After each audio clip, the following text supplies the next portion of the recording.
አሰልጣኝ ሙሉጌታ ማለት ያው ጨዋታው ያለ ጎል ተጠናቋል። እንዴት ነበር ከኢትዮጵያ ቡና ጥንካሬ አንጻር ጨዋታው እንቅስቃሴ?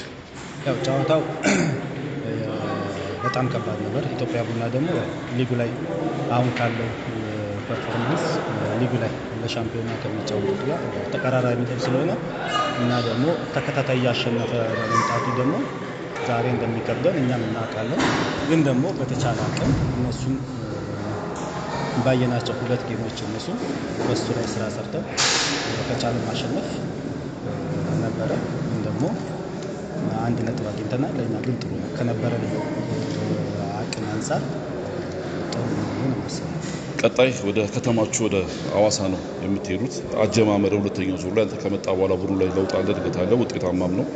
ሐዋሳ ላይ ቲሙን በሊጉ ከማቆየት አንጻር ምን ታስባለህ? እውነት ለመናገር የሚታዩ ነገሮች አሉ። ሊጉ ላይ ምንም አይሆንም። ከተማችን ላይ ባይሆን ራሱ እንኳን ሌላ ከተማ ላይ ቢሆንም ቲሙ አይወርድም።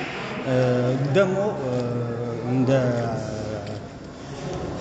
ሐዋሳ ከተማ ላይ ደግሞ በመሆኑ ደግሞ የተሻለ አቅም ኖሮን ከደጋፊዎቻችን ጋር ወደ ተሻለ ቦታ ለመሄድ ነው የምናስበው። በዚህ ላይ ደግሞ ለደጋፊው መልእክቴን ማስተላለፈው አሁን ደግሞ ክለቡን ለመታደግ ሙሉ ኃላፊነቱን ለደጋፊዎች ነው የሚሰጠው።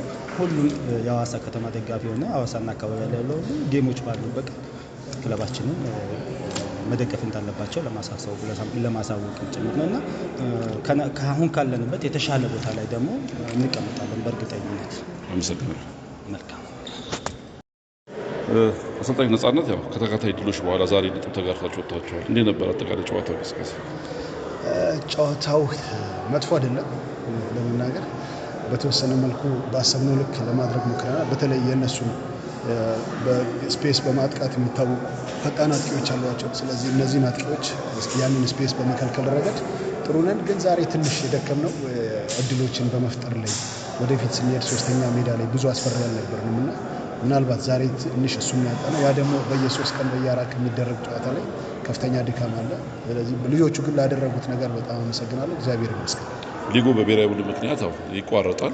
እንዳልከው ደግሞ ልጆች ተጫዋቾች ክለት በተወሰነ መልኩ ድካሞች ይታያሉና እረፍቱ ጥሩ ጊዜ ላይ መጣ ነው ማለት ይቻላል። እውነት ለመናገር ለእኛ ጥሩ ጊዜ ላይ አይደለም የመጣው።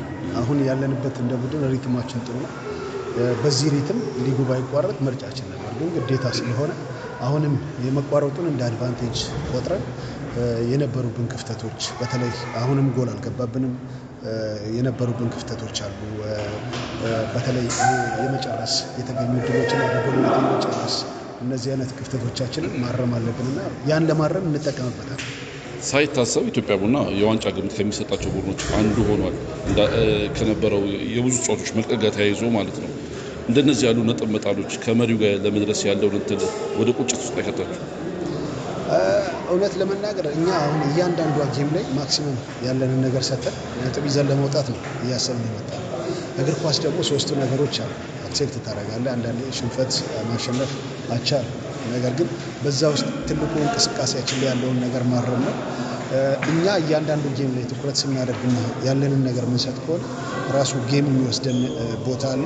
በዛ ነው ጨዋታዎችን እያሰብን መጣ። አሁንም በጣም በርካታ ጨዋታዎች አሉ፣ ብዙ ጨዋታዎች አሉ። ስለዚህ ክፍተቶቻችንን እያረምን ለእያንዳንዱ ጌም ትኩረት ሰጥተን መምጣት አለብን። አመሰግናለሁ።